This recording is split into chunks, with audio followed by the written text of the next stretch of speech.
Y pero yo le voy a seguir ahorita. Para seguir.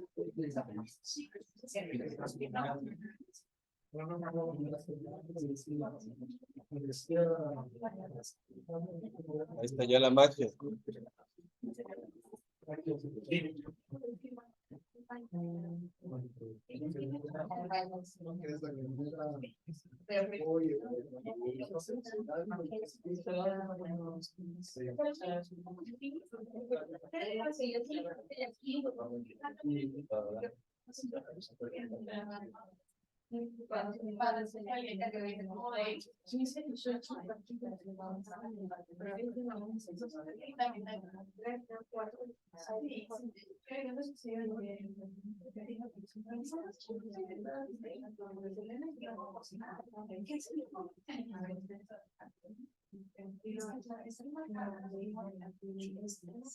Se apagó el equipo ahí. Sí.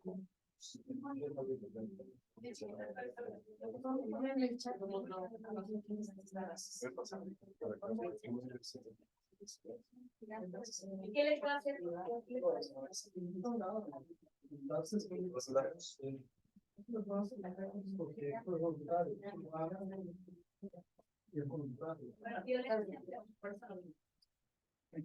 Muchas gracias.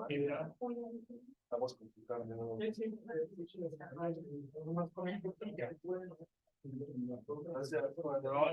Hicimos correcto, sabemos que necesitamos el HDMI. Mañana. Por eso. ¿Lo tenemos que ver acá? Para no dejarlo aquí. Bien, pues buenas tardes. Ya conocen al doctor David González, compañero del ITESO, del Departamento de Estudios Culturales. Vamos a empezar el curso corto, que es de 3 sesiones, de 2 horas cada una, empezando hoy y concluyendo el jueves. Así que bienvenido, David, nuevamente. ¿Qué tal? Muchas gracias. Miren, les voy a presentar. No, vente, yo lo guío. Sí, tú ve para allá. Este curso tiene 3 encuadres. Cada sesión obedece un encuadre. La idea es hablar de lo que ha sido la televisión on demand, la televisión nacional, sobre todo Televisa, TV Azteca. Pensar en otra sección, esa sería la última sección, sobre lo que un poco más arraigado a la televisión como historia, como entendimiento conceptual, más que los datos descriptivos que presenté en la conferencia. O sea, la apuesta por la televisión, cómo entenderla, cómo estudiarla, la televisión nacional y esta relación de servicio de video, de streaming on demand.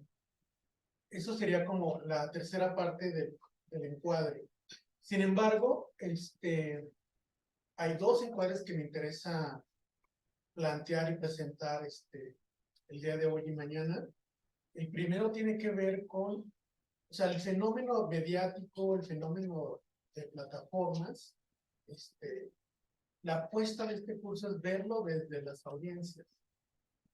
Las audiencias es, digamos, desde un punto de vista de comunicación y cultura, donde se puede contemplar el fenómeno sociocultural de los medios y de ahora de las compañías o de las plataformas. Entonces es lo que voy a presentar el día de hoy.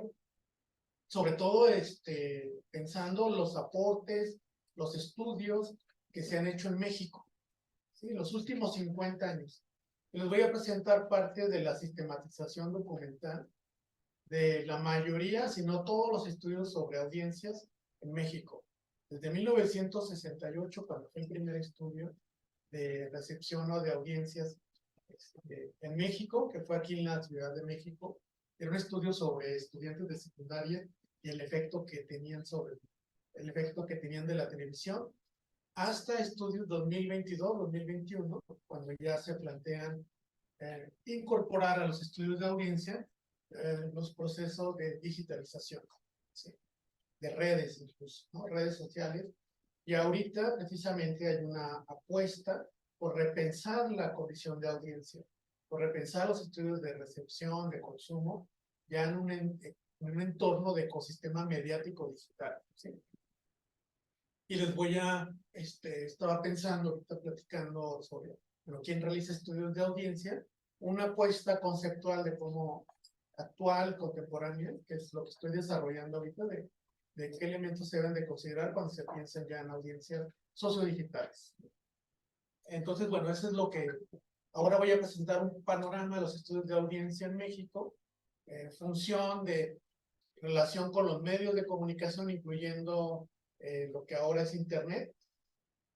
Mañana me gustaría presentar la segunda parte de, bueno, si ha habido una relación de públicos y constitución de públicos o esta conformación de audiencias en México, bueno, a partir de qué tipo de programación se han relacionado, ¿no? O sea, qué es lo narrativo, los contenidos, los formatos más posicionados, más populares con los cuales las audiencias mexicanas se han relacionado y en esa relación ha sido lo más significativo para ellos, ¿no? O está en el imaginario popular, ¿sí? O sea, pensando en el Chavo del Ocho, en cuestiones narrativas de formato, pensando en las bioseries hoy, en cuestión de narrativa y formato, ¿qué elementos tienen, ¿no? Narrativos que han interpelado o apelado a los públicos en México, pensando de Televisa Netflix.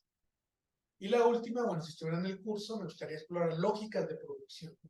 Voy a ampliar un poco más en la última sesión, parte de las entrevistas que hemos realizado con personas que están en la industria, sobre todo en la industria de los servicios de video on demand.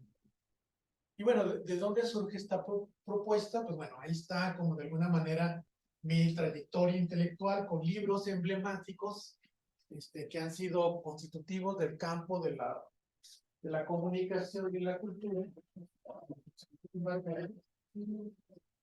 Tuve la fortuna de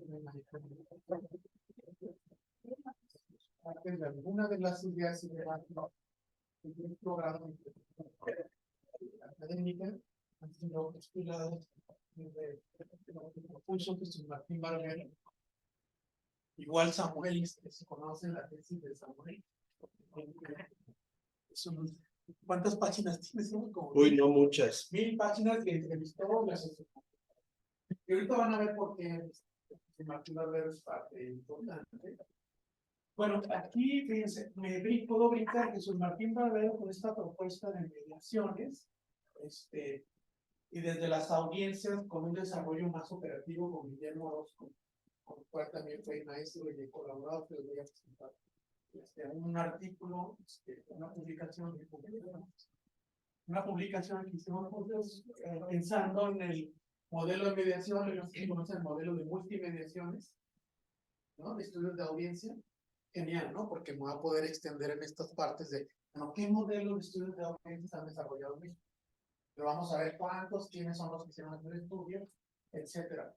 Y bueno, aquí considerando el libro emblemático de Henry Jenkins, de la cultura de participación, de la convergencia digital, que bueno, en los estudios de audiencia en México, como soy parte de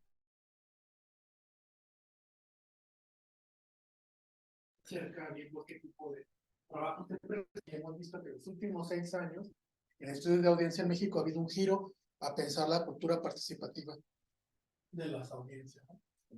Y bueno, este es el último libro en el que hemos participado. Es una apuesta por pensar, digamos, la introducción de Netflix desde un punto de vista de infraestructuras, de interacciones con audiencias, y de que los despliegue de relaciones que tiene la audiencia con las plataformas en otros momentos, en un segundo orden. Y eso lo voy a explicar poco a poco qué implica el segundo orden. Es decir, para algunos, lo importante no es tanto explorar la exhibición que se tiene frente a un programa, un medio de comunicación o una serie, sino lo que pasa después, ¿no? El uso social que se le da al contenido, o de qué se conversa, ¿no? En redes o en otras plataformas de lo que se experimentó con esta serie.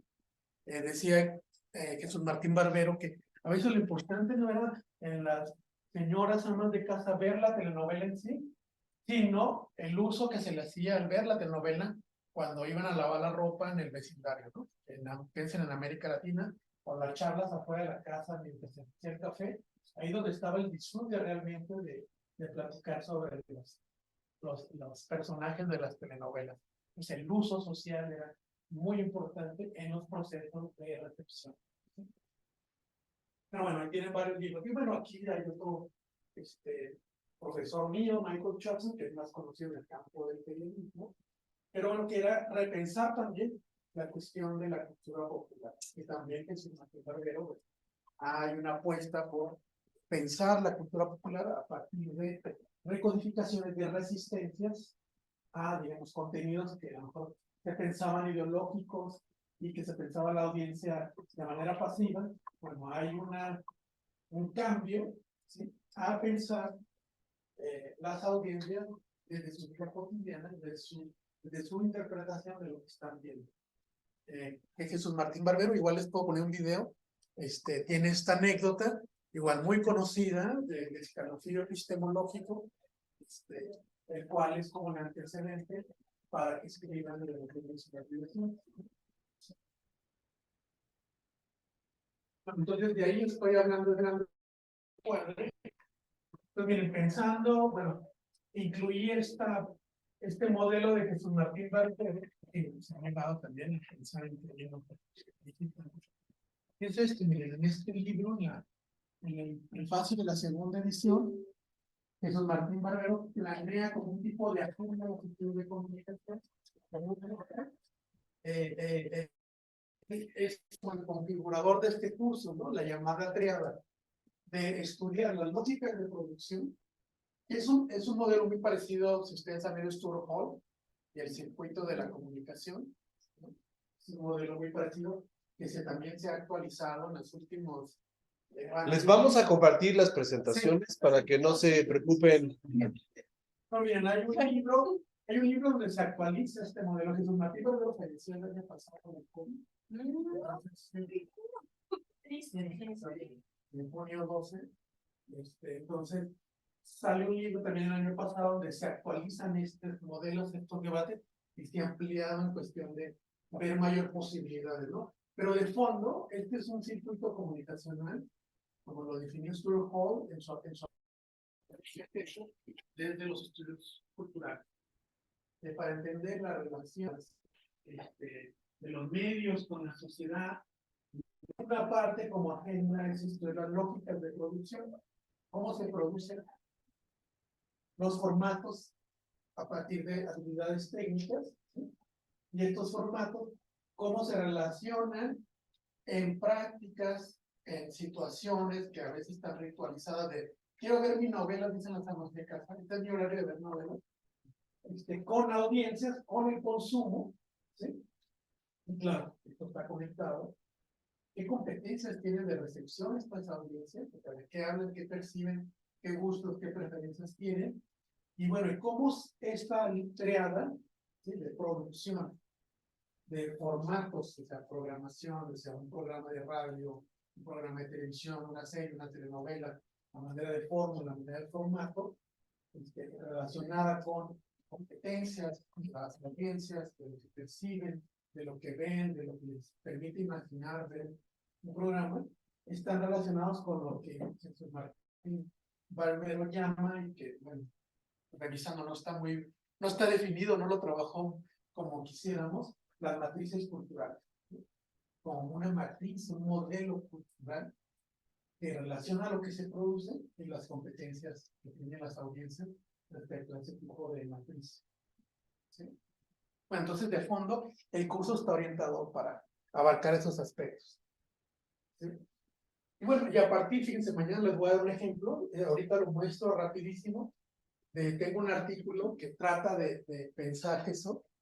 Miren, por ejemplo, lógicas de producción de Televisa, ¿sí?, que utiliza el formato del sketch o el circo con el programa del Chavo del Ocho, ¿sí? Entonces, la relación entre lógicas de producción y lo que son los formatos y la tecnicidad que se requiere para producirlo, en relación a los públicos, a las audiencias, que, digamos, todos los lunes, si recuerdo, a las 8 de la noche se reunían en el televisor a ver El Chavo del Ocho como un programa unitario. Entonces, ¿cuál es la matriz cultural del discurso en ese artículo? Mañana voy a hablar más bien de ese artículo. Yo vi que el nudo, o sea, el modelo cultural que está en este programa es la vecindad, la dinámica de la vecindad. Entonces era como la aportación de Roberto Gómez Bolaño. Si ustedes revisan la historia del formato televisivo del sitcom, que viene desde los 50, bueno, viene la radio, pero en televisión desde los 50, con programas como I Love Lucy, no sé si saben historia de la televisión, de los formatos. La comedia. Ajá. Sí, la comedia, y luego fíjense, en los 60 están estos sitcoms, como La Familia Monster, toda familia, la familia Monster, la familia Adam, Los Locos Adam, Mi Bella Genio. O sea, el modelo cultural en sitcom estaba a partir de lo que era la familia en Estados Unidos. Después varió como con amigos o en los bares con Cheers or Friends. Pero la familia, si ustedes revisan los sitcoms, programas de comedia de situación de los 60, la familia es el modelación cultural. Y tenemos Familia Monster, Adams, y no recuerden, Encantada, Hechizada, todos esos programas televisivos sesenteros fantasiosos, etcétera, etcétera, ¿no? Claro que también hubo de ciencia ficción, pero como comedia de situación, la familia era el centro. Años después, bueno, Chespirito lo que hace es como pensar en términos de formato a partir de una vecindad con familias disfuncionales.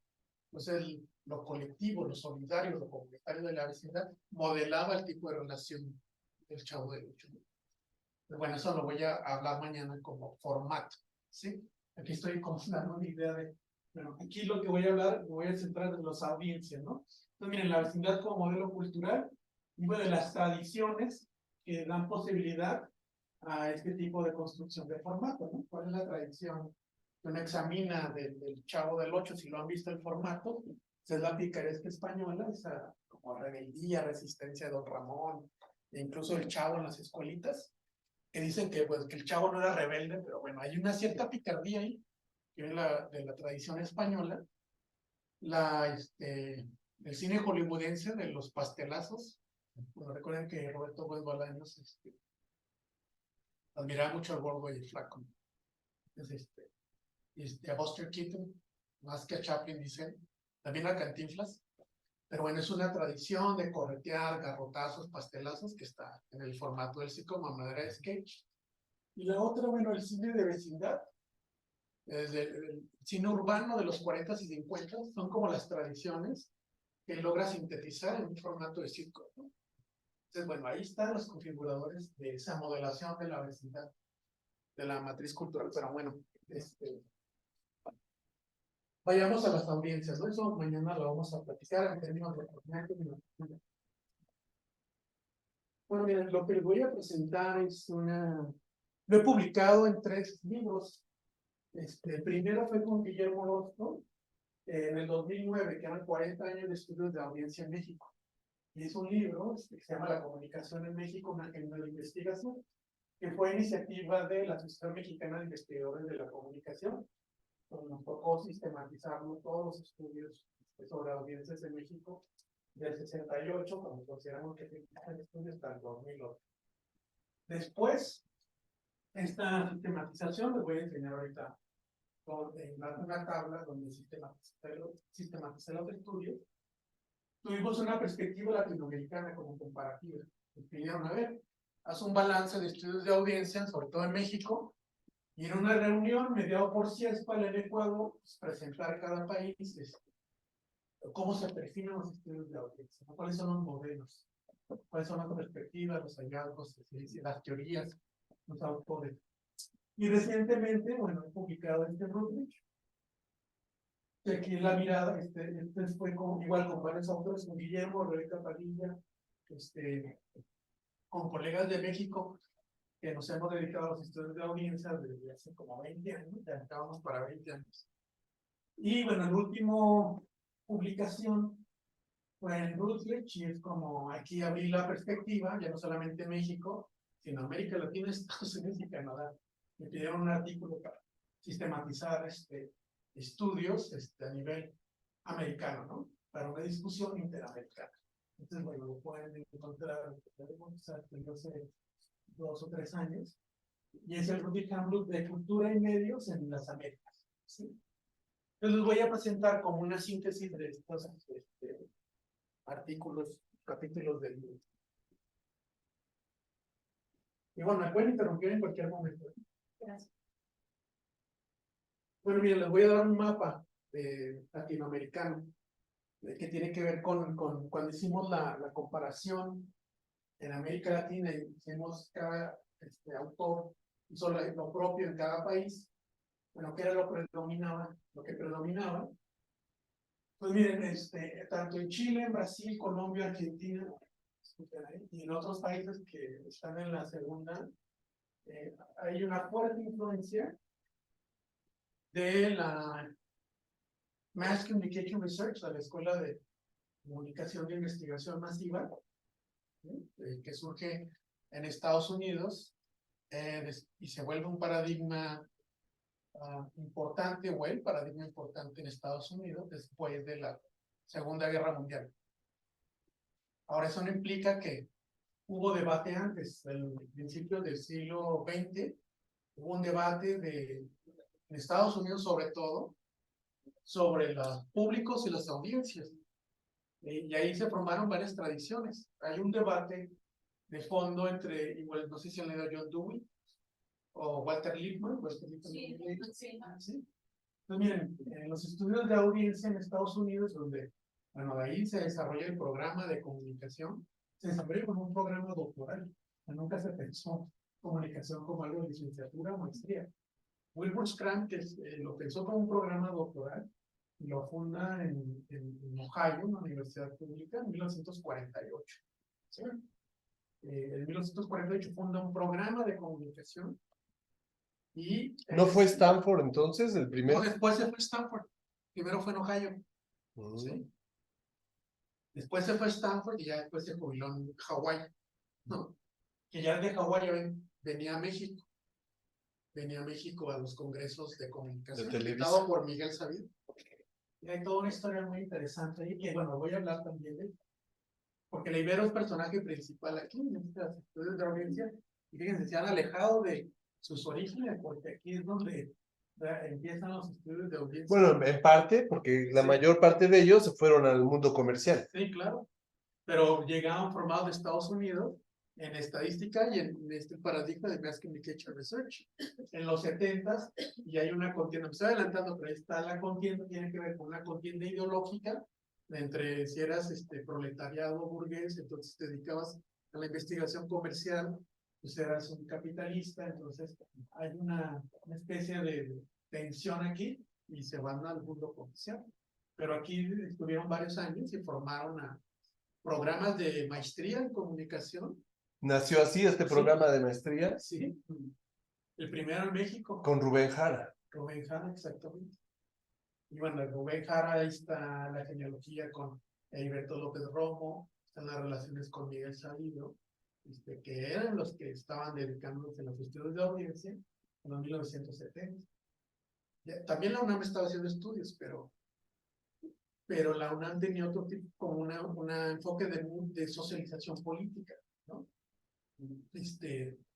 Y aquí en la Ibero Santa Fe hay un enfoque de estudio de audiencia enfocado a un entretenimiento social y educación, y educativo, ¿no? Con Miguel Sabido, que después se va a la UNESCO. Bueno, me estoy adelantando, pero era esa la intervención y tiene que ver con la historia latinoamericana de estudios de audiencia. Aquí en México son de los pioneros, ¿no? Y de los pioneros, la Ibero México es la pionera, ¿sí? Son los primeros doctores en comunicación, los que van llegando de Estados Unidos, y se formaron creo que en Michigan State. Y hay 4 o 5. Sí. Y llegan aquí, forman a los que después van a estar en IVOPE, ¿no? Forman a maestros que han sido emblemáticos de aquí, Egresados también de acá. egresados de acá, pensando en Jorge González, Jesús Galindo, Heriberto López. Carlos Luna, que trabajaron en estas asociaciones o instituciones, tanto en maestría como en el lado comercial. Fíjense, estaban muy enfocados en estudios de audiencia. ¿Sí? Y ya después van llegando otros formados en comunicación, pero de Europa, con una visión como nueva izquierda crítica, y hay una tensión más ideológica que científica, ¿no? Eso es lo que puedo decir. Bueno, pero ese tipo de modelación de tensión ideológica más que científica se da casi en toda América Latina, ¿sí? Por estas influencias de las escuelas europeas y los que están formados en las escuelas anglosajonas, ¿no? Pero y esa discusión es como muy antigua, pero digamos, si pensamos en términos modernos y de ciencias de la comunicación, cuando Wilbur Scrum en el 48 dice, aquí hay unos padres fundadores en este programa doctoral, lo están pensando en sociólogos y psicólogos, ¿sí? Y retomando algunos debates que se han dado en los 1920 con el libro clásico de Walter Lippmann de Public Opinion, no sé si lo leyeron, como empiezan estas orientaciones de estudiar las imágenes que las personas hacen en su cabeza a partir de lo que con los medios. The pictures in your head. Como qué imágenes me hago a partir de leer la prensa y luego escuchar la radio e incluso ver imágenes del cine. ¿Qué imágenes tengo, ¿no? Entonces, Walter Lippmann pensaba ¿cuál era el rol de los medios y de las audiencias en términos de a ver, emergen los medios, la prensa, y luego él está viendo el cine, y luego está viendo la radio, son un peligro para la democracia. Entonces, la comunicación de fondo, como surge, es una discusión política de democracia, fíjense. Es muy estadounidense, y es muy difícil encontrar esa discusión en Europa, con el marxismo. O sea, es como una cuestión de capitalismo, de economía, ¿no? De explotación, de tensiones, y los anglosajones, con esta filosofía también pragmática, lo colocan en el debate y después el programa de los comunicación en política y en cuestión de democracia.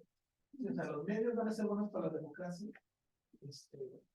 Entonces saca Walter Public Opinion, y a los 5 años John Dewey, digamos el representante casi padre fundador de la orientación de estudios culturales, sobre todo anglosajones, después los británicos tendrán sus propios legados y padres fundadores, publica el libro El Público y sus Problemas, The Public and Its Problems.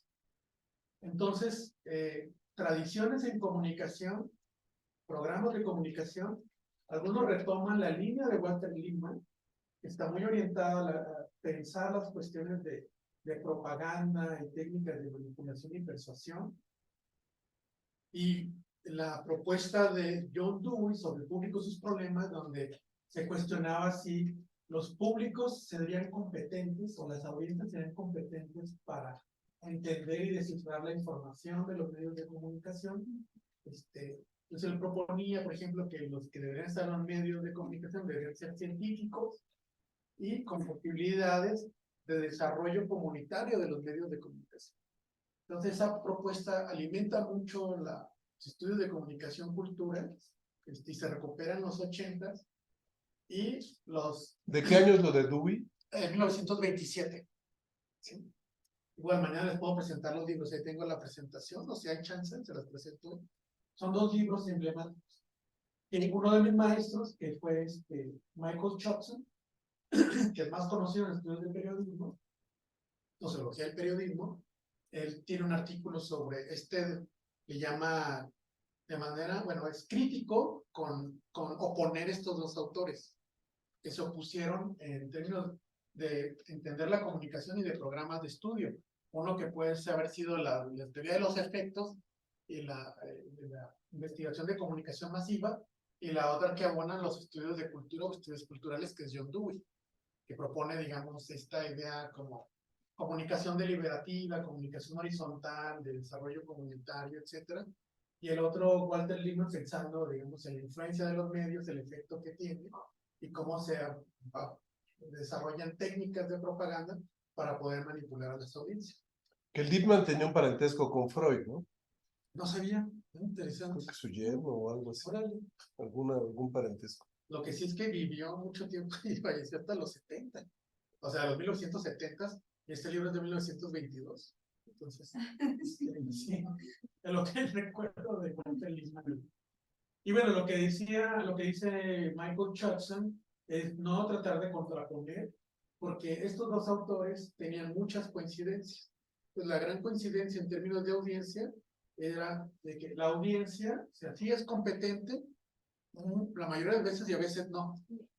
¿No? Entonces, cuando muchos dicen que Walter Lippmann tenía una visión pasiva de las audiencias, que nada más recibían el contenido y que todo lo que veían tenía un efecto casi directo y automático, y bueno, este autor está diciendo que no es así, no tiene ese tipo de visión, se ignoró y se posibilitó todo un programa de, a ver, vamos a estudiar los efectos que tienen los medios en los públicos y audiencias. Se interesa más el efecto, la atención del receptor, más que en un receptor. Si vemos este modelo que visualiza el receptor. ¿Sí? Igual y John Dewey, pues el modelo es más orientado a pensar la comunicación como un ritual cultural de deliberación, de desarrollo comunitario. Entonces ahí están los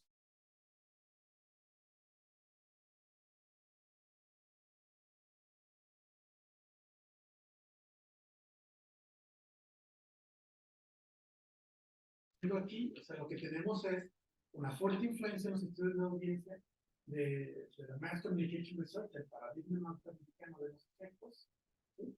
Después hay un tipo de respuesta de ese modelo desde el marxismo, pero de fondo todavía siguen pensando en los efectos ideológicos de los medios.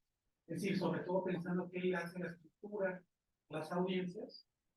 Y después, en los 60 en Estados Unidos, se cambian las preguntas. No es tanto qué hacen los medios con los audiencias, o qué efecto tiene la televisión en los niños, que de eso siempre hay muchos estudios, sino más bien qué hacen las audiencias con los medios, cuál es el uso que le dan las audiencias al medio de comunicación. Pues ahí hay un giro, se llama epistemológico, que en Estados Unidos se desarrolla con un modelo que se llama usos y gratificaciones, ¿sí? Y en América Latina, pensando más en otro tipo de cultura, más pensando a la socialización, se desarrolla un modelo que se llama usos sociales, que es uno que desarrolla que se llama usos sociales de los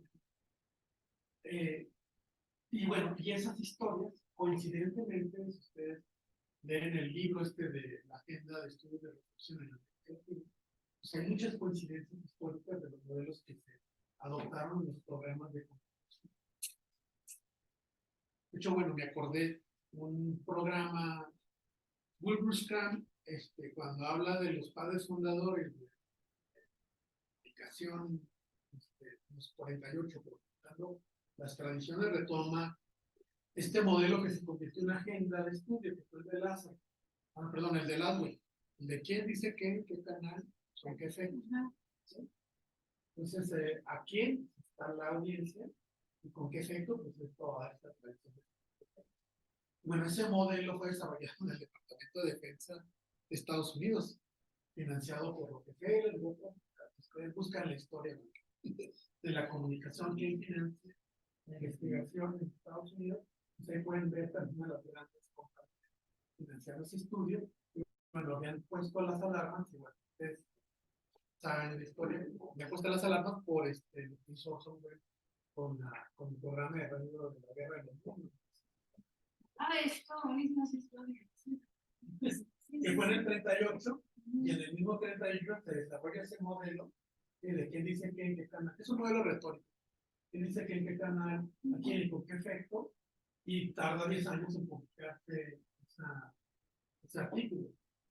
Porque lo que querían pensando en las teorías funcionalistas, era pensar cómo proteger a las audiencias, ¿no?, de norteamericanas de la propaganda nazi. Claro. De la Segunda Guerra Mundial.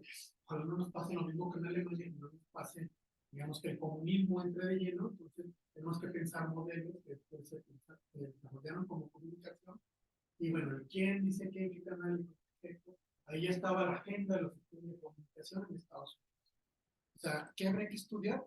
Pues, ¿quién dice que estudiar los mensajes de contenido? Por medio de los canales, ¿a quién? Las audiencias, ¿cuál es el efecto de todo esto? Entonces estaban ya muy bien definidos las agendas de los estudios de medios de comunicación. Igual, si no saben, el programa de comunicación se funda muy orientado a los medios, pero también muy orientado a lo que Wilbur Strand denominó al speech communication, que se han hablado. Igual creo que Wilbur Strand era tartamudo. Pero eso tiene que ver un poco con la historia de la retórica en Estados Unidos, Sí. ¿no? Lo importante que es el estudio de la retórica y cómo pasa esto a las escuelas de comunicación, ¿no? Sí. Sí, por eso digo, el modelo Laswell es un modelo retórico. También igual por interés de Wilbur Strand, bueno, además de los medios, hay que estudiar la comunicación tratada. Speech communication.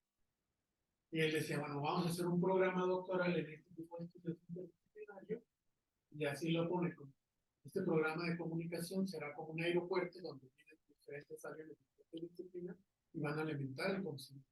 O sea, ya una visión disciplinar de la comunicación. Pero bueno, estas visiones las podemos ver en países, por ejemplo, en Chile, se desarrollan también desde la izquierda, igual se han ido para leer el Pato Donald. Sí, pues es estudio de efectos, pero de efectos ideológicos.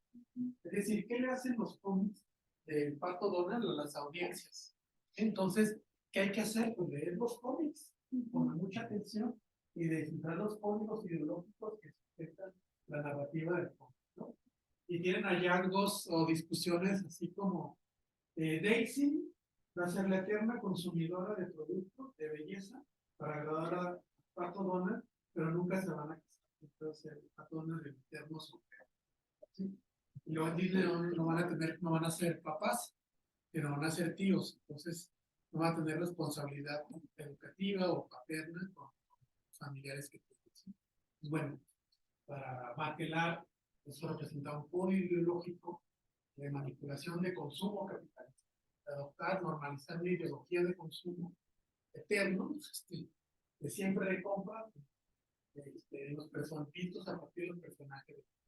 Entre otras muchas discusiones. Es un libro emblemático, no solamente en América Latina, sino en Estados Unidos, se estudia mucho para ver el papel. ¿Y se estudia como texto marxista en Estados Unidos o cómo lo analizan? En la historia norteamericana, tienen la discusión preguerra, o sea, la discusión lo que es la preguerra, la guerra entre la Primera y la Segunda Guerra Mundial, que es la emergencia de Lippmann y todo eso. Ven la institucionalización del paradigma dominante de los estudios de los efectos y ellos estudian la reacción crítica a ese paradigma. Ahí es donde entra Materla, ajá. Y la nueva izquierda. Entonces ahí entra Materla como la discusión crítica de los paradigmas. Órale. Que también es una discusión metodológica del paradigma, le llaman el paradigma no. Ahora, perdón por hacer esta alusión, pero me parece que es crucial para los estudiantes de posgrado. Justamente por esa discusión de la interpretación marxista de el tema de los medios y las audiencias, se bloqueó en América Latina, y tú ya me dirás si no, hasta la fecha, el conocimiento profundo del funcionalismo. Sí. O sea, el funcionalismo en las escuelas de comunicación en América Latina está como vedado y se considera algo pasado, algo superado, cuando justamente la escuela funcionalista que viene de la sociología es mucho más profunda. Pues estoy pensando en Parsons especialmente. No se lee a Parsons, prácticamente nadie ha leído la obra de Parsons y se conoce muy poco en comunicación la obra de Parsons, y se queda uno con versiones muy reducidas como la de Laswell. Y bueno, sabemos que en América Latina algunos colegas que afortunadamente todavía están vivos de la UNAM publicaron sendos manuales donde critican sin haber leído a los padres del funcionalismo y le llaman funcionalismo a una especie de teoría que no es teoría, con 2 o 3 cosas, diciendo que es ahistórico, que es simplificador, que oculta esto del capitalismo debajo, ¿no? Por el financiamiento de la Rockefeller y demás. ¿Cómo ves tú esa problemática de que aún No, estudiantes de posgrado hoy en día no conozcan a fondo el funcionalismo y lo den por sentado? no, yo lo tuve como experiencia personal. Yo estudié el doctorado en la Universidad de California en comunicación y dije, esto es funcionalismo. Entonces, cuando lees a los autores, a Merton, a Lasserfeld y las innovaciones metodológicas, acá yo tiene una versión un tanto simplista de es funcional. Y lo que plantea es ver cómo funcionan las instituciones y buscar la estabilidad. Y esta visión organicista, si algo falla, ¿no? Se rompe el sistema. Pero es una versión de todo lo que es la escuela norteamericana y los debates que hubo dentro. O sea, en la escuela norteamericana, en Estados Unidos, hay múltiples debates a partir de la llegada de Adorno, Jorge Jaime, de rediscusiones con Rufus Kram, de la escuela cultural de James Carey, o sea, y de todo tipo de la nueva izquierda, que discuten estos modelos y también están proponiendo, pero eso no es parte de la película, por ejemplo, de un curso Funcionalismo. funcionalismo, De escuelas de la de comunicación. escuelas de la comunicación, de estructuralismo a la Paoli, ¿no? Estructuralismo, marxismo y funcionalismo. Entonces es una versión, pero dentro es complejo, es debatible, o sea, y hay otras propuestas teóricas también que complejizan, como Bateson, de sistemas de cibernética, ¿no? De teoría de la matemática de la información. O sea, no es monolítico, hay diferentes programas de escuela, ¿sí?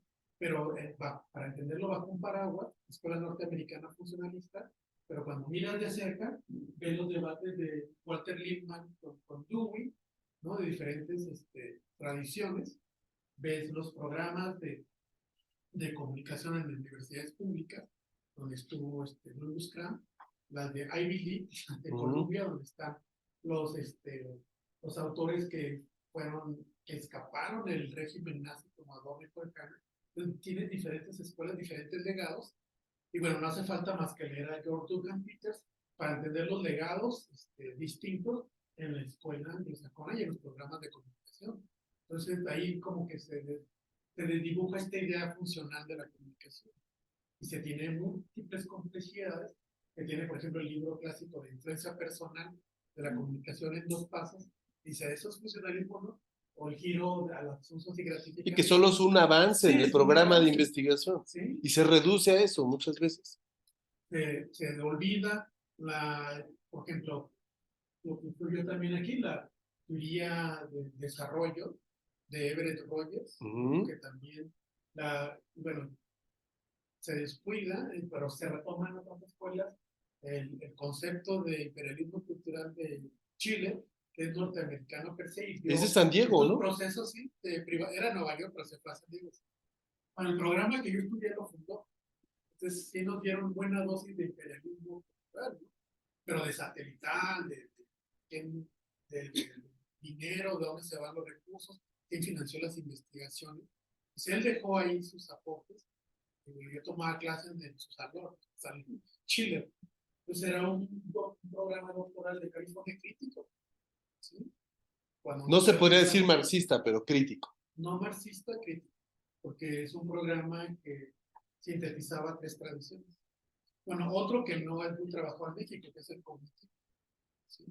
Entonces, ¿quién es como el marxismo y la cuestión política? Dan Carlin, pero no es un marxismo, es como más crítico, no es un marxismo de ver mercancías y valor de uso de cambio. La apuesta por la comunicación, cultura, estudios culturales, y bueno, ahí entran también discusiones de los estudios del performance, del postmodernismo, y bueno, otra parte que es la comunicación interpersonal desde un punto de vista cognitivo, que yo lo estudié, pero aquí no. En laboratorios. La historia es más, bueno, es como un punto de vista fuertemente sociológico, y la apuesta por el cambio social. Que también no hay nada más de eso, es como también pensar los tiempos, los momentos, los autores, sus intereses. Bueno, igual, si hay alguna pregunta. Sí. Entonces, miren, igual, y surgen teorías de la dependencia, ¿no? En América Latina, si pensamos desde América Latina, o sea, hay paradigmas hegemónicos también, los medios de comunicación, es que se puede pensar en otros términos, ¿no? desde América Latina hay una reacción crítica, eso también en los cursos de licenciatura, no quiero ver la llamada reacción crítica a los estudios desarrollistas de Everett Rogers. Acuérdate que no todos estudiaron comunicación. Algunos no vienen de escuelas de licenciatura en comunicación y quizá no conozcan esas discusiones. Sí. Por ejemplo, en los 50 hay una propuesta también de Estados Unidos que se denomina difusión de innovación, y era pensar la comunicación, toda la tecnología, como un recurso de desarrollo. Entonces, esas políticas fueron adoptadas también por después instituciones Como la UNESCO. como la UNESCO, y trataron de desarrollar esos programas en toda América Latina. Una parte de eso fue aquí en la Ibero México, con el programa de Plaza Sésamo. Es decir, cómo pensar la televisión, Plaza Sésamo para educar a las audiencias. Y así innovar y desarrollar a una sociedad que se pensaba de tercer mundo en ese tiempo. Era cómo aplicar estas teorías desarrollistas en toda América Latina, concentrado en Ecuador con CIESPA, una institución que se llamaba CIESPA. Que se creó para eso. Que se creó para eso, y eso implica formar a profesores. Sin embargo, al momento de la práctica, de estar en campo, pues se desmoronaron estas teorías desarrollistas modernistas desarrolladas en Estados Unidos.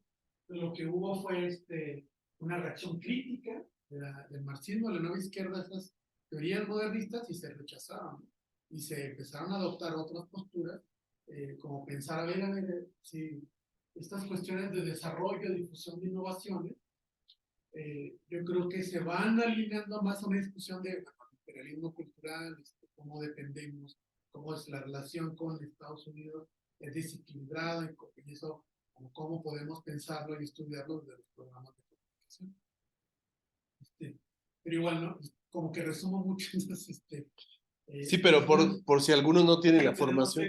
Pero sí. Es como estas historias de construcción de conocimiento, tanto en Estados Unidos como América Latina, México. Estas adopciones que se hicieron, y esas fueron las críticas, adopciones acríticas de modelos extranjeros para pensar la comunicación en cada región desde esa cuadra. Solo como para aderezar un poco el contexto, o sea, no hay que olvidar que en este periodo pues dominaba el marxismo, sobre todo en las universidades públicas. Incluso en la Ibero hay una anécdota muy curiosa de que en los años 70 estos profesores que vinieron formados de Estados Unidos aquí a la Ibero, a uno de ellos, que es Joseph Rota, todavía sigue vivo, se regresó. Lo acusaron de ser agente de la CIA. ¿Y saben por qué lo acusaron de ser agente de la CIA? Porque se le ocurrió hacer una encuesta para estudiar audiencias, en ese momento ya de Televisa. Entonces los marxistas de aquella época decían, no, está jugando, como decía David hace rato, está jugando para el capitalismo, él es agente de la CIA, viene de no sé dónde, de Michigan, bla, bla, bla, y lo expulsaron de la Ibero. Tristemente, un profesor investigador, después se fue a la Anáhuac, ha hecho carrera en otros lugares, pero un investigador empírico muy importante, Joseph Rota. ¿Sí? Pero había tal clima ideológico de que si estabas con Televisa eras un vendido al sistema, eras lo peor del mundo, tenías que hacer en oposición a eso trabajo comunitario. Eso era lo auténtico. Fanzines, radio comunitaria, lo demás era capitalismo. Por eso no se estudió nunca. David es el primer autor mexicano que hace un trabajo académico sobre el Chavo del Ocho serio. Durante décadas nunca se hizo un solo trabajo académico sobre el Chavo del Ocho, porque prevalecía la idea, igual que sobre Siempre en Domingo y una lista de programas, que era pura enajenación, por una postura teórica muy pobre, lamentablemente. Sí. De hecho, en el 80, Rota escribe el artículo de qué está pasando en la academia. 1980, de por qué no se pueden trabajar modelos que surjan de audiencias, de perspectivas de audiencia latinoamericana, en colaboración con la Academia Anglosajona estadounidense. Y es como un artículo 1980 de la mente, sistematizando. Es que miren, yo lo que hice fue sistematizar las publicaciones. Y los títulos me empezaron a llamar la atención, y me llamó la atención que Joseph Rota iba publicando en los 70 y en los 80 desaparece. México desapareció, y el último artículo es como un lamento de por qué no se puede trabajar entre latinoamericanos y norteamericanos, siendo el formado también en Estados Unidos, ¿no?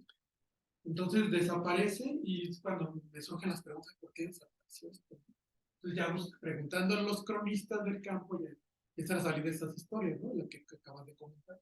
No, lo que pasa es que hubo una contienda fuerte en enero y terminaron expulsando. Bueno, el creador de la maestría en comunicación, que es quien fundó el posgrado en comunicación de nuestro departamento, estuvo 2 años aquí, 76, 77 y 78.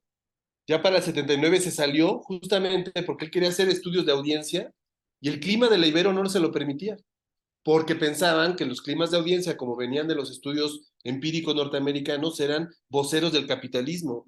Entonces él empezó a colaborar con Televisa diciendo, oye, pero queremos hacer desde la Universidad de Estudios con la empresa más importante. Bueno, eso se lo cobraron y él terminó diciendo, no, pues mejor me voy al campo industrial, funda IBOPE, funda estudios de audiencia y deja la academia.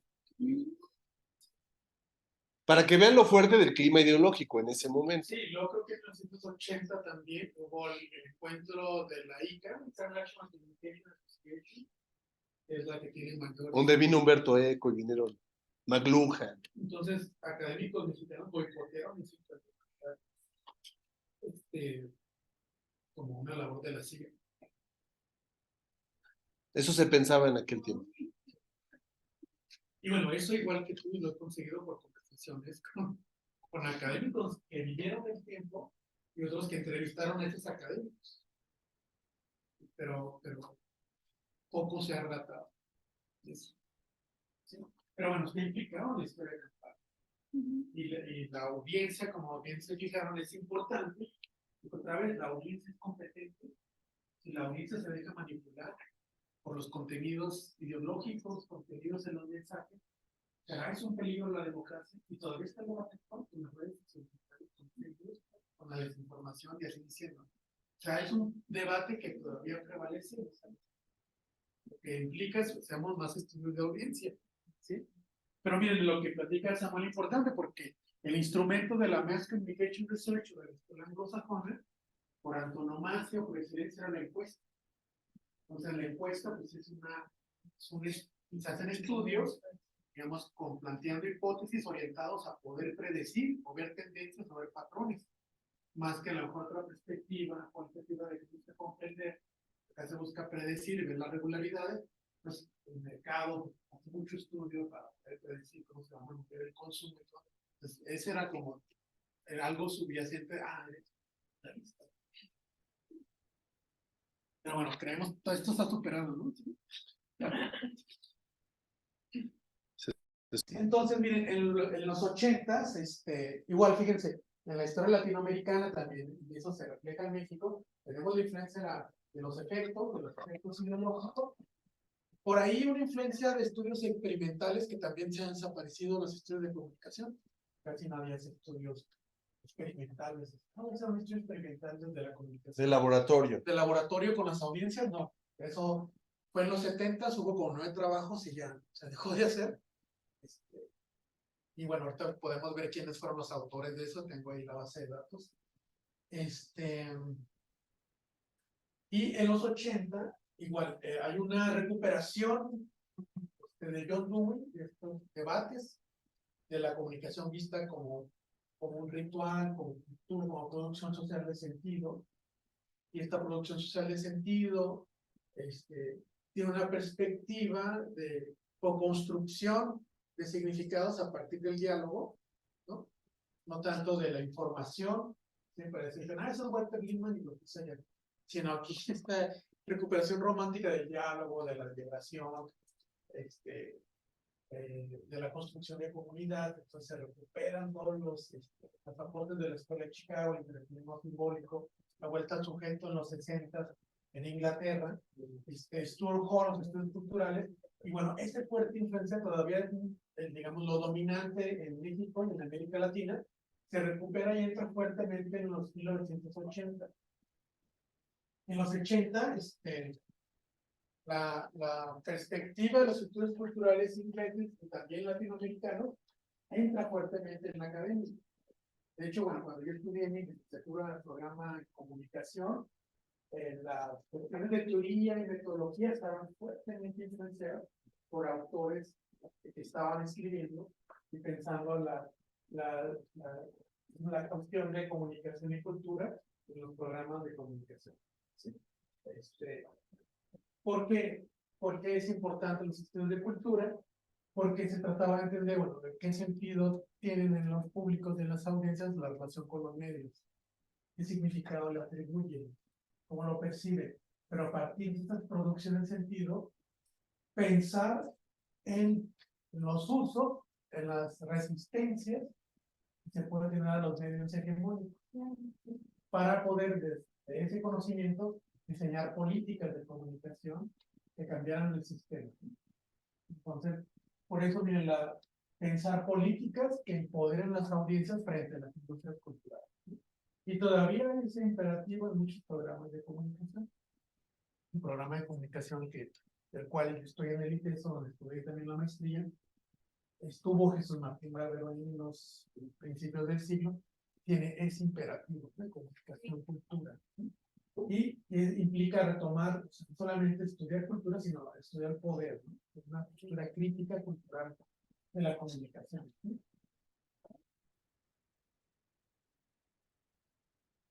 Entonces, bueno, esa es como en América Latina, los estudios culturales y más allá de eso, hay como una apuesta, o sea, más allá de estudiar las audiencias desde un punto de vista sociocultural, es una apuesta política, ¿no? De resistencia. Eso es como fuerte apuesta que hace Martín Barbero en 1987 y se torna como un libro seminal en el campo latinoamericano. Y vamos a ver en detalle esa cuestión, ¿no? ¿Qué tanto impacto tuvo?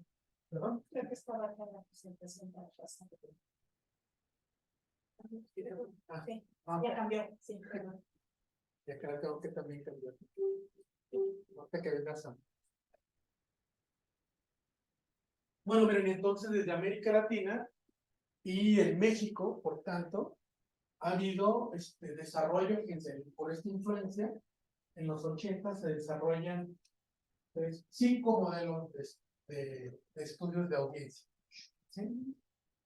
Es decir, había los modelos de estudios de efectos, los modelos de usos y gratificaciones, pero en América Latina, desde la perspectiva cultural, se desarrollan 5 modelos. De esos 5 modelos, creo que 5 son mexicanos, perdón, de esos 5, 4 han estado en México muy presentes en los programas de comunicación. ¿Sí? Miren, en Chile, recepción activa.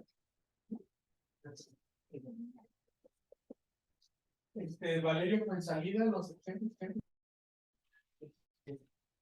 Lo curioso de Chile es de que la universidad es la que se encarga de la televisión.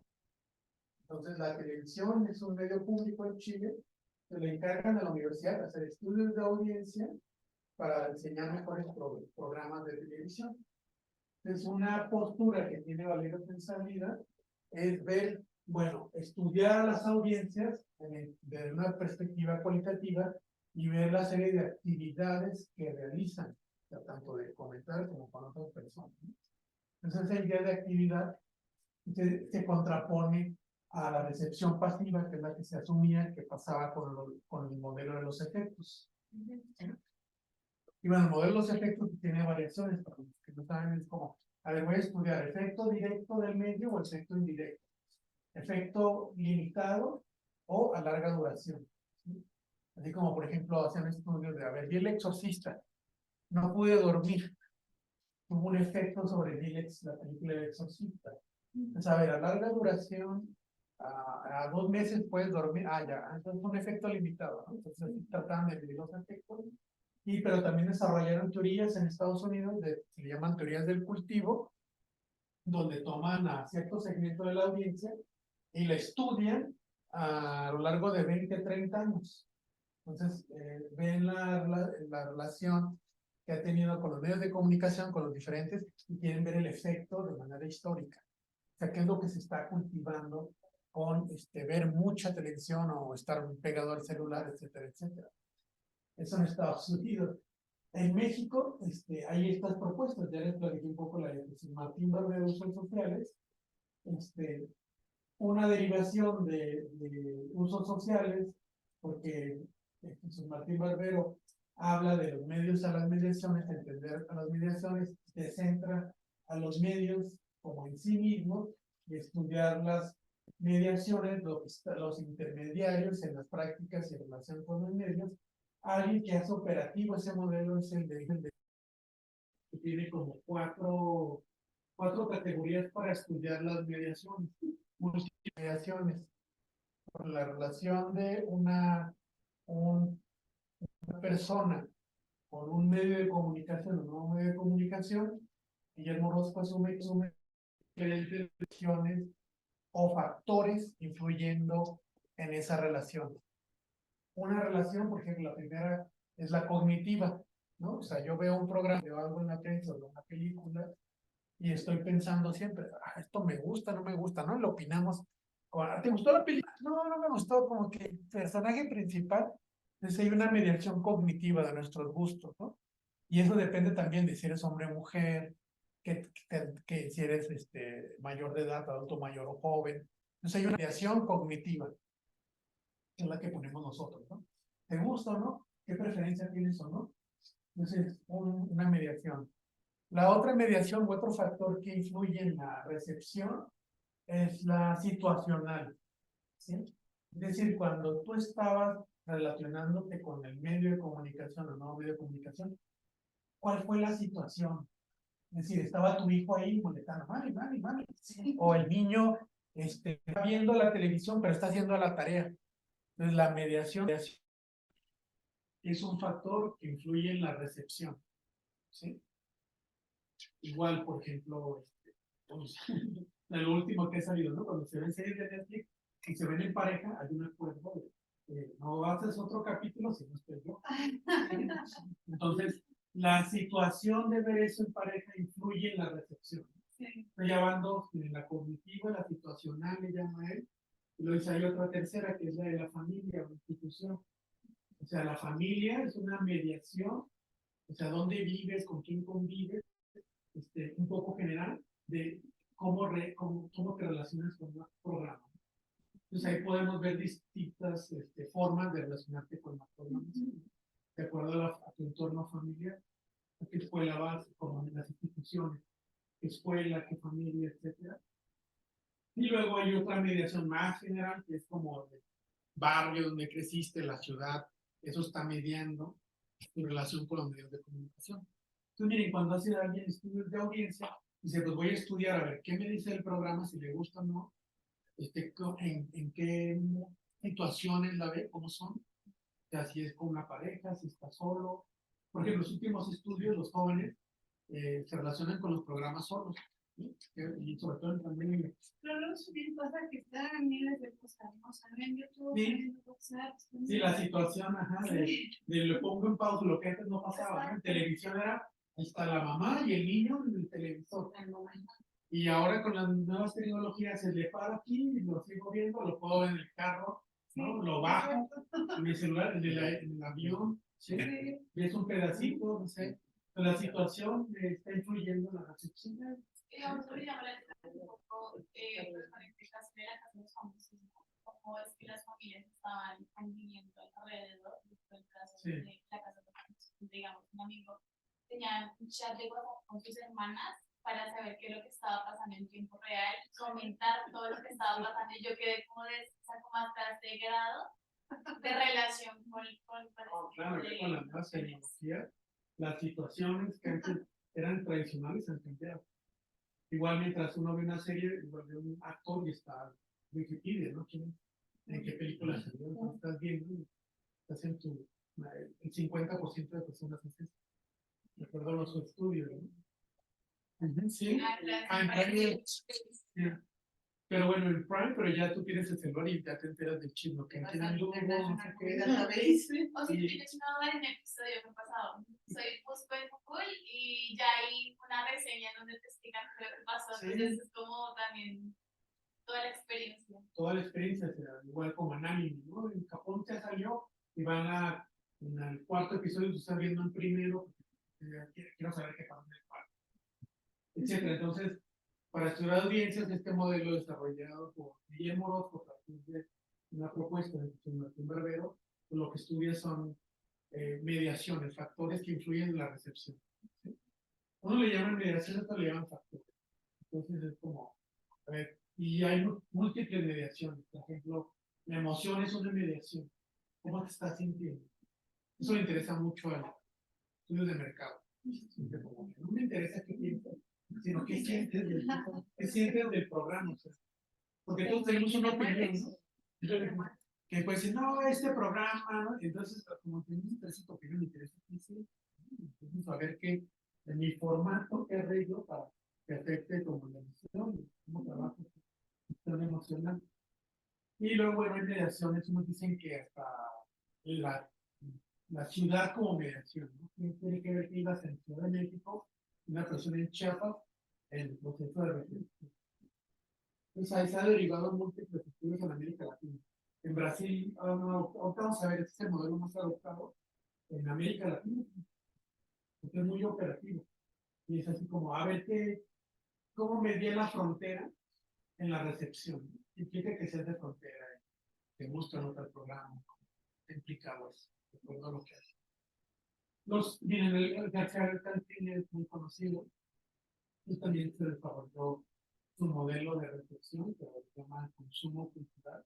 Está muy relacionado, se ven como la apuesta a un centro económica asociado a la cultura, y él lo que interesa es, bueno, ¿qué haces tuyo de la relación que tienes con, cuáles son los medios de comunicación, pero incluso el teatro, ¿sí? Una obra de teatro, una música clásica, muy bueno. ¿Qué consumes? ¿Qué te apropias? ¿Qué haces tuyo de ese consumo?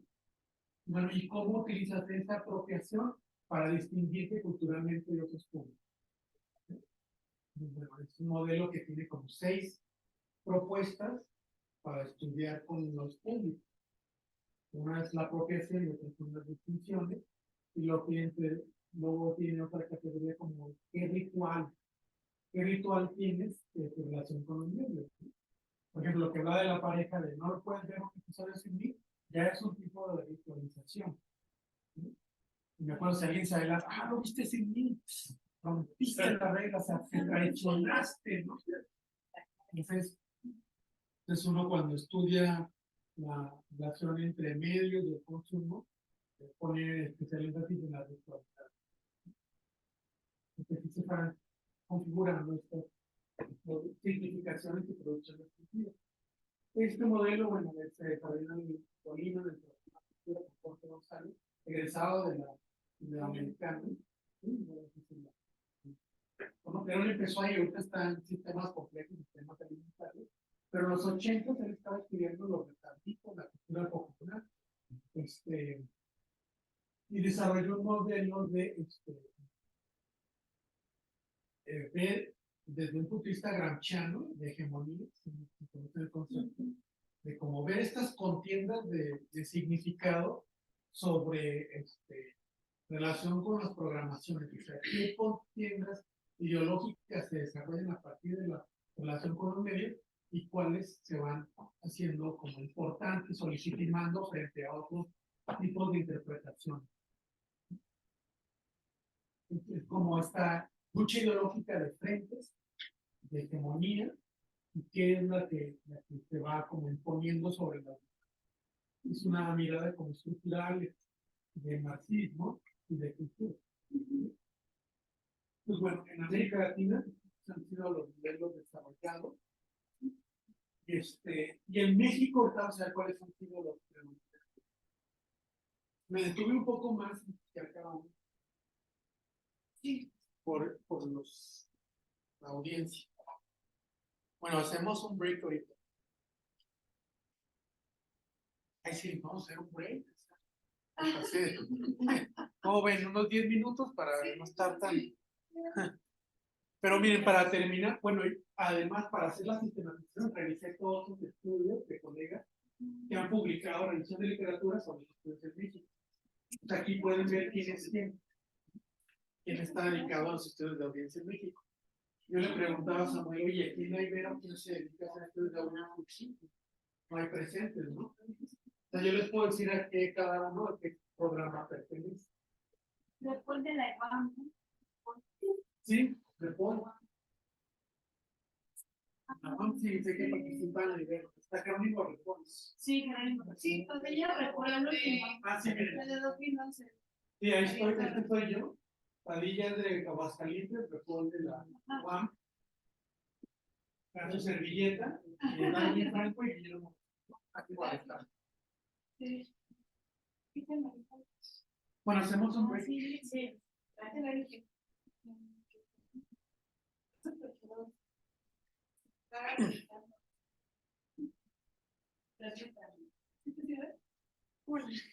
¿Qué tal? Ah, ok. Estoy como muy trabada. O sea, en la pregunta. No, sí, ¿Qué vamos a pues? Sí, claro que sí. Gracias. Con todo gusto. Estoy como así nada.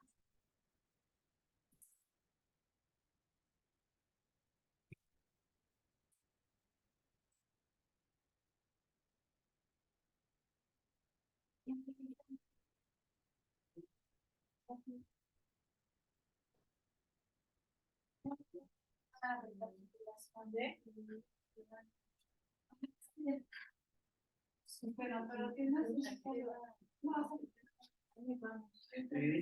Es igual. pues, cuando nadie me dice, cuando me dice, ay, hijo de la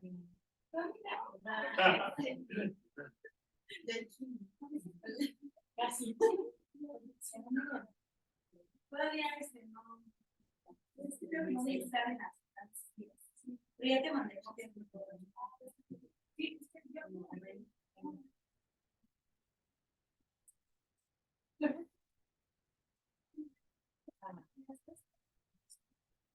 Sí. Que ojalá.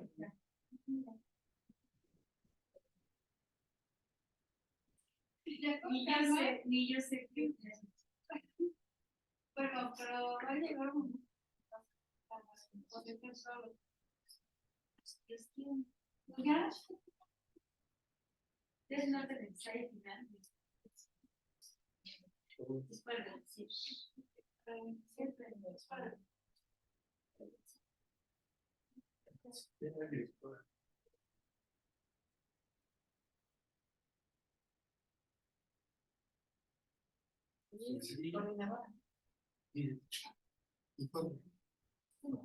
Gracias, Abraham.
¿No?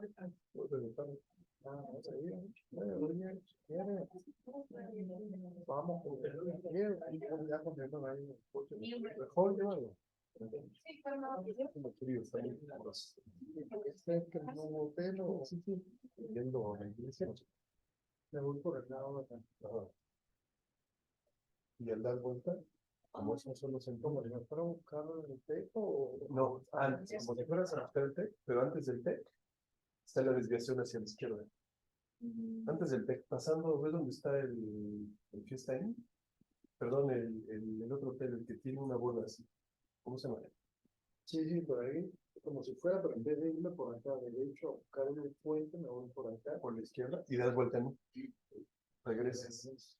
Y ahí vas a ver hacia arriba el hotel, la calle, la que sube de regreso. O sea, es un círculo. Pero no es la misma por la que voy. No, porque es un solo sentido. Pues tienes que dar la vuelta por atrás y vuelves a subir a la calle. Y ahí está la media luna donde está el hotel. O si no, ponle en el Waze, ponle Novotel. Sí, tú estás. No puedes trabajar. Eso.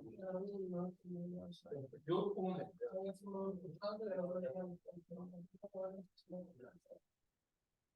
pero no era para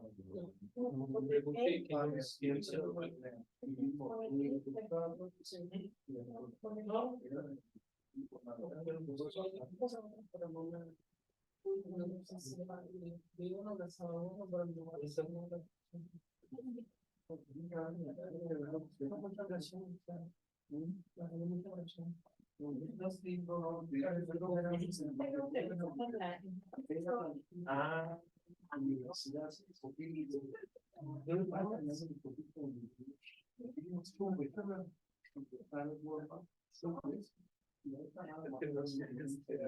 tienes que ser cerrado, tienes que estar en la universidad, ahí no,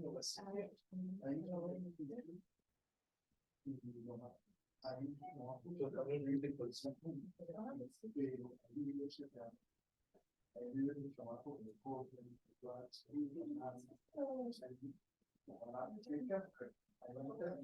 hay un lugar de referencia, no tiene todo conectado.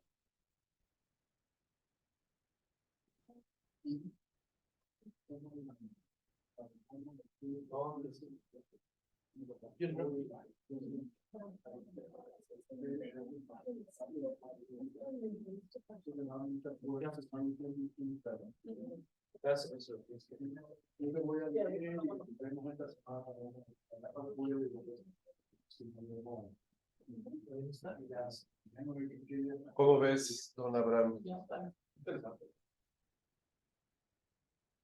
Sí, ¿no? Ahí le puedo pedir bibliografía para lo que le dice. Sí, si quieres, ¿tú vienes el jueves? Si quieres podemos comer con él el jueves. Y ahí le preguntamos de Televisa, de Azcárraga, ¿qué hay? ¿De Paxman ya ha seguido las redes? Sí.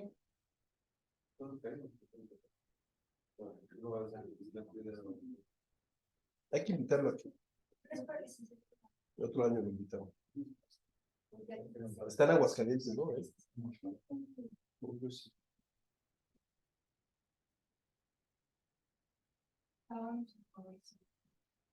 Todo lo que tengo es son del centro.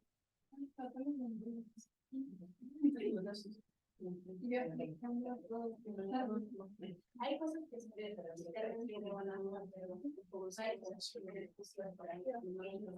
Fíjate que mañana en la comida nos podemos. Sí, ¿a qué horas? 2.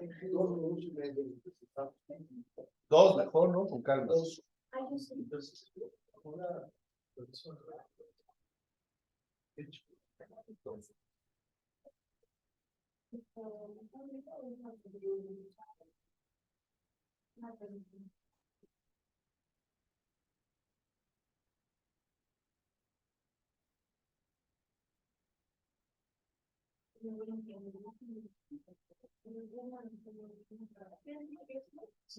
Gracias, estoy tomando té. Gracias.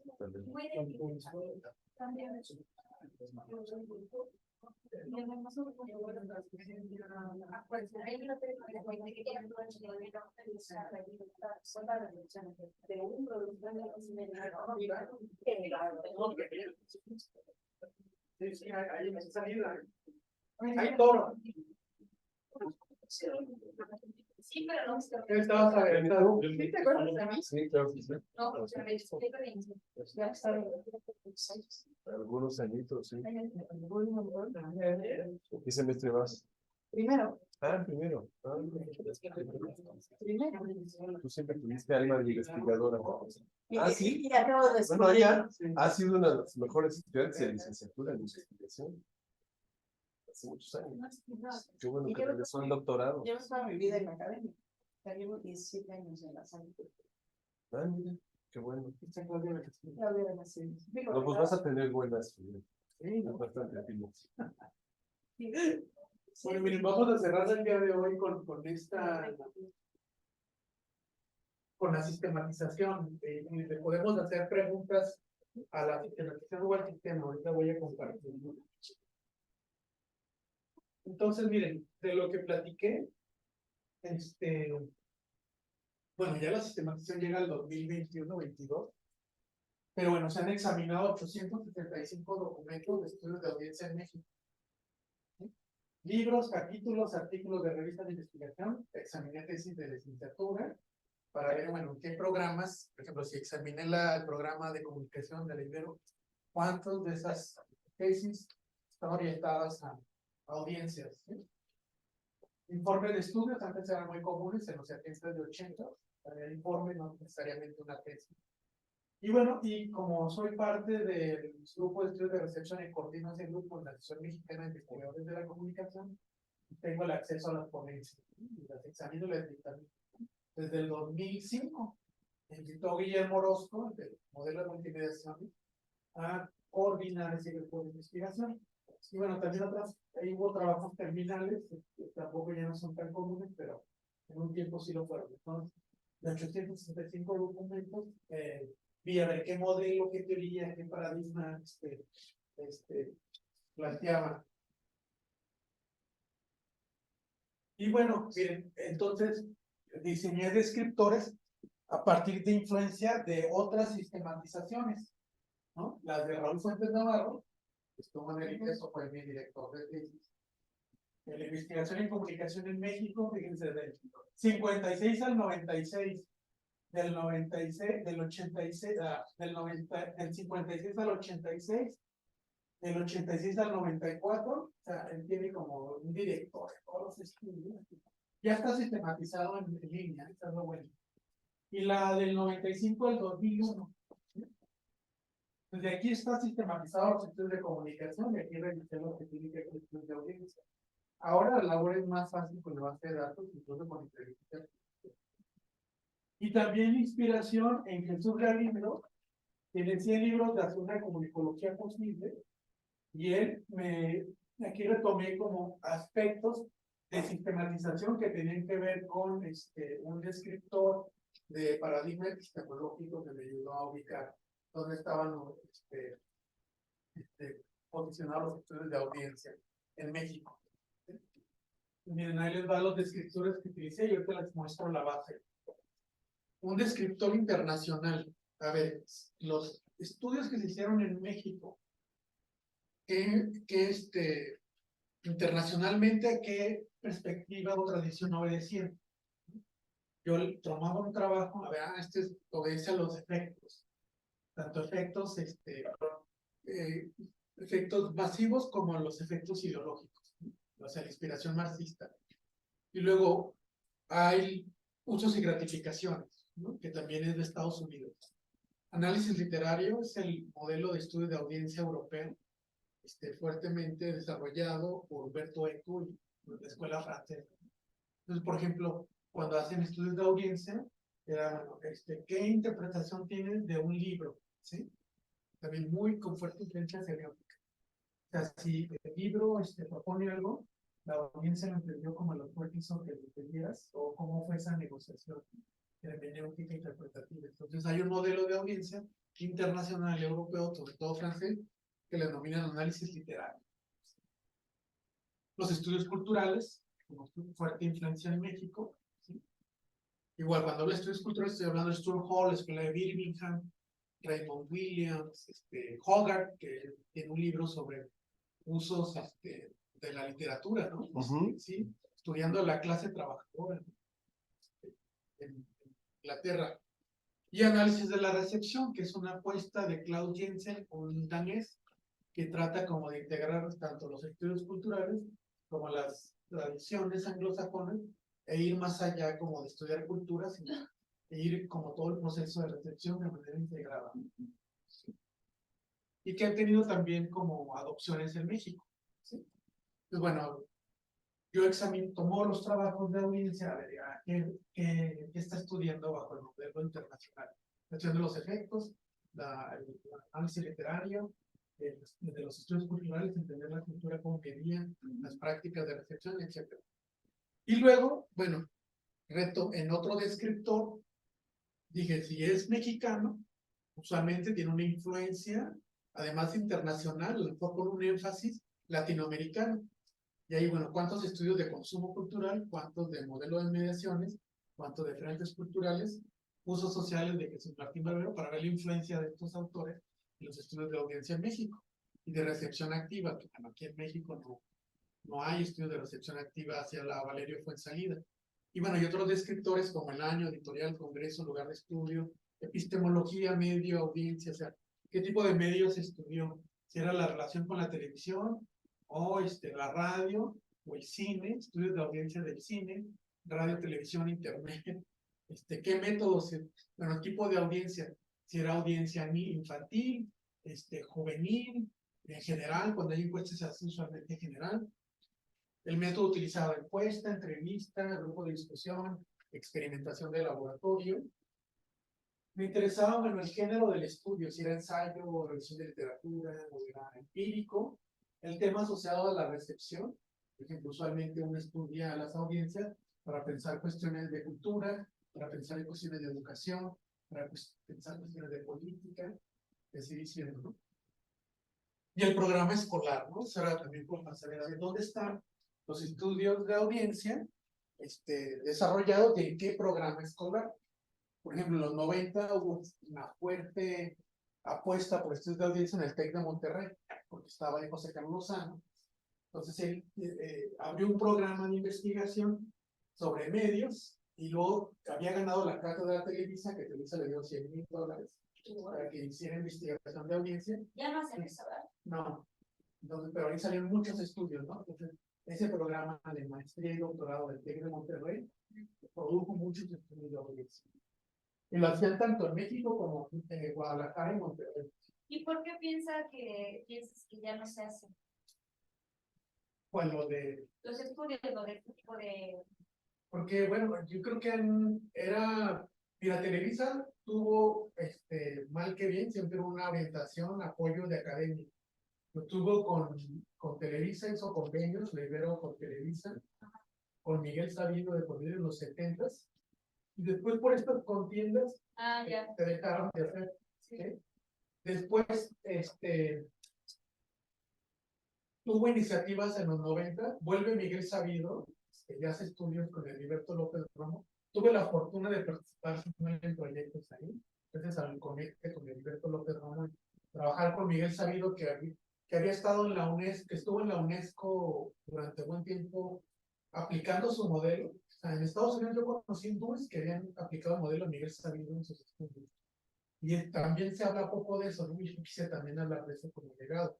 Porque usualmente la discusión es muy académica, pero Miguel Sabido, siendo productor de telenovelas y teleteatros Televisa, tenía iniciativas de entretenimiento Social. con beneficio social. Y, por ejemplo, él hacía telenovelas con una narrativa común en las telenovelas, pero había una segunda narrativa que iba de la mano, donde había una historia de superación. ¿Sí?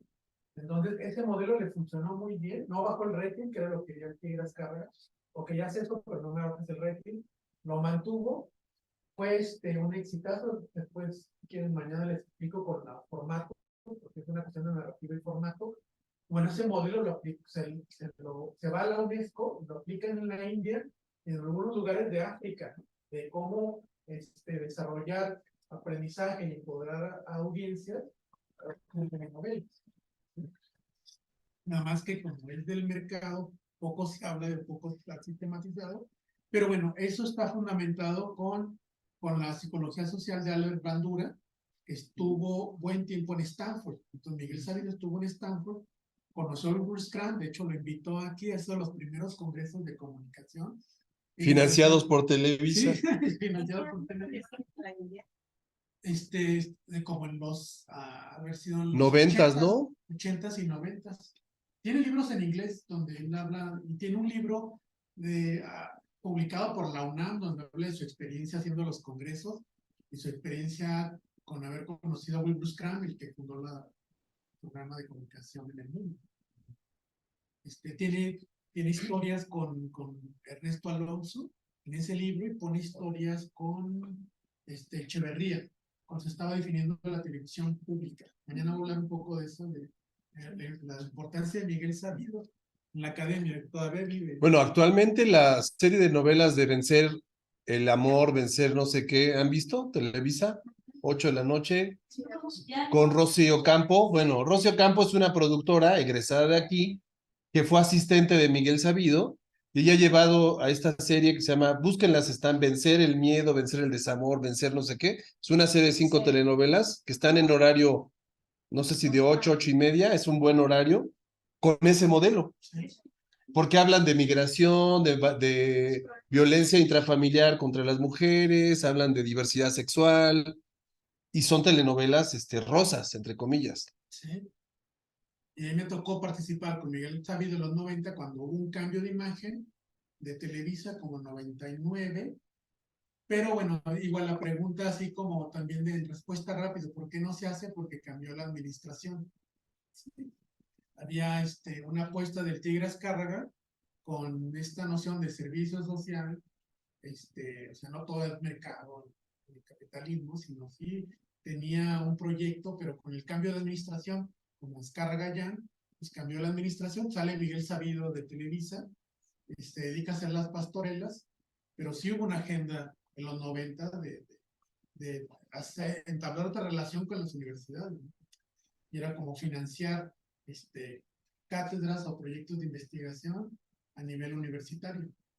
Cosa que, bueno, en Estados Unidos es como natural, o sea, el modelo, cuando llegan los formados de Estados Unidos, Rota, Hacen ese vínculo.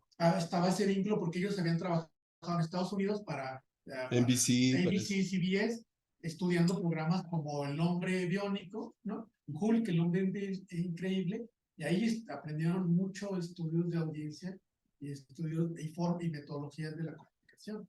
¿Sí? Entonces, pero había contratos de las universidades con las cadenas de televisión nacional. Cuando se quiere replicar el modelo aquí, no. Sí se replicó al principio con Televisa, Plaza Sésamo, Miguel Sabido, pero después se fue dejando. Y bueno, miren, quiero terminar después mañana haciéndole preguntas al sistema. Miren, esta es la base de datos de los 800 y tantos documentos.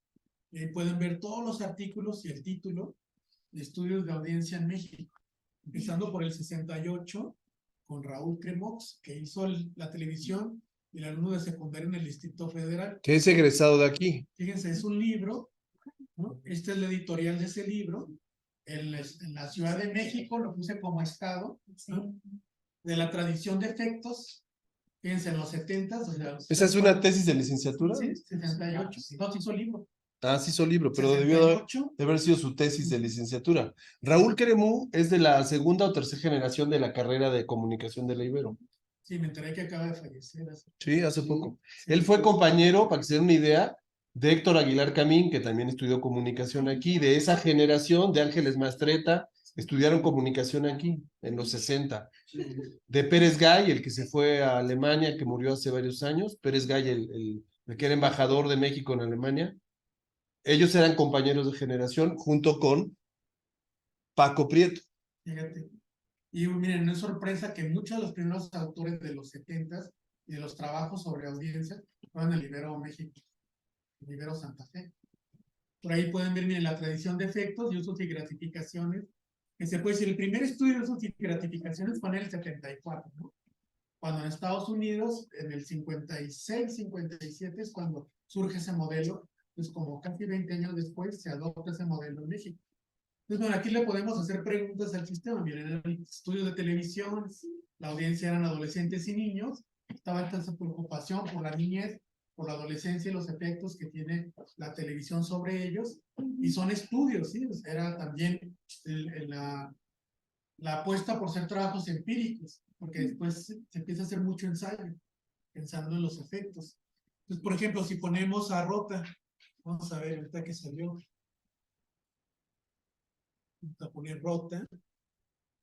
Aquí, por aquí. Miren, aquí está Rota, pongamos el trabajo de Rota. No tiene colaboraciones, ¿no? Con gente del Ibero que después se identifique. Bien, aquí están sus estudios. 74. Relaciones entre medios colectivos y entre personales de unos aspectos de la farmacia en una población. Mira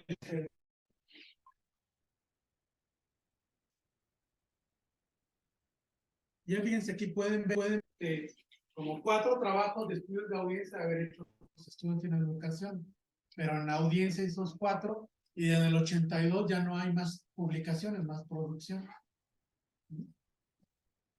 Pues bueno, buen tiempo, pero me sirve como para como arrastrar, hacerme preguntas, ¿no? Es como el comentario que acaba de Raúl Cremux y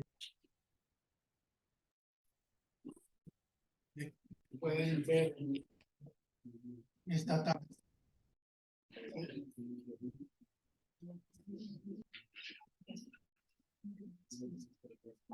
Algunos van a tener que salir al autobús Sí, a las 8. no está bien. Ya, o por hoy termino con esta base de datos. Mañana les muestro las tablas que hice a partir que están en la publicación.